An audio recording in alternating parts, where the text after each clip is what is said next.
कोकणातील प्रत्येक अपडेट जाणून घेण्यासाठी आजच माझे कोकणच्या सोशल मीडिया प्लॅटफॉर्मला लाईक, फॉलो आणि सबस्क्राइब करा। महाड तालुक्यातील पिंपळवाडी या आमदार गोगावले यांच्या गावातील पांगारे कुटुंबांनी काही दिवसांपूर्वी पत्रकार परिषद घेऊन गोगावले यांच्या भाऊ चंद्रकांत गोगावले हा बूथ लावला तर देव घालू आणि बघून घेऊ अशा स्वरूपाच्या धमक्या दिल्याचे पत्रकार परिषदेत सांगितले होते। मात्र तरी देखील या ठिकाणी बूथ लावला जाईल अशी भूमिका कल्पेश पांगारे यांनी सांगितले।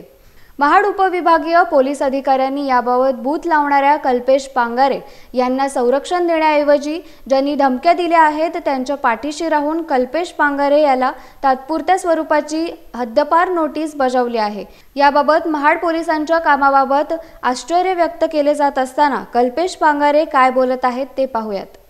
नमस्कार, मी कल्पेश बाबू पांगारे, उपसरपंच ग्रामपंचायत पिंपळवाडी।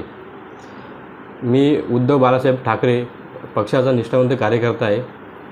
माझ्या विरोधात महाड MIDC पोलिसां व दंडाधिकारी यांनी तडीपारीची आजपासून ते उद्या संध्याकाळी 4 वाजेपर्यंत ही नोटीस काढलेली आहे।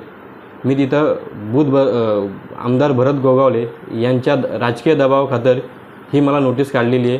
त्यांना असं वाटत असेल की मी तिथं बूथ लावणार नाही, पण माझं बूथ हे तिथं लागलं जाणार आहे आणि मी उद्या संध्याकाळी 4:15 वाजता माझ्या ग्रामपंचायत पिंपळवाडी येथे मी मतदान करता जाणार आहे।